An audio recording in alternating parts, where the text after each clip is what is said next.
contro la rabbia nemica, i volontari della libertà, donando ai vivi l'anima dei morti, confermano fieramente la nobilissima tradizione a conservare la libertà, piegando la ferocia e la distruzione.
Non sprechiamo il dono della libertà che ci è stato fatto, ma mettiamolo a frutto per una progressiva libera azione di riavvicinamento, impegnandoci a perdonarci e riconciliarci nel comune proposito di non ricadere più in simili errori.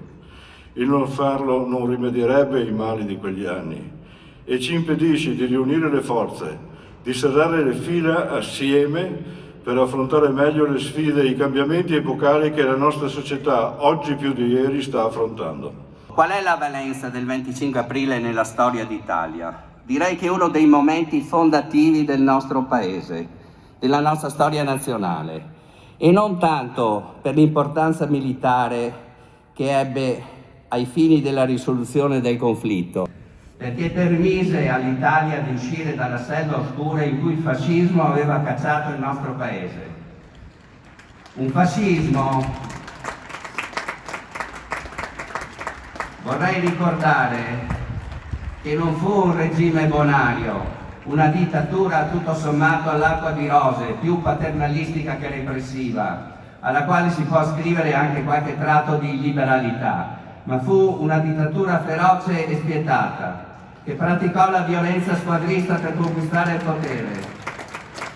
Utilizzò la repressione del dissenso e la costruzione del consenso per mantenerlo, che divise la componente italiana tra bravi italiani ossequienti e cattivi italiani che si opponevano ad esso, che negò ogni diritto civile e politico, che infuse nei giovani la centralità della guerra e il bellicismo, che votò le leggi razziali, discriminando gli ebrei, e che si rese complice nell'epigono finale della deportazione degli ebrei e della soluzione finale.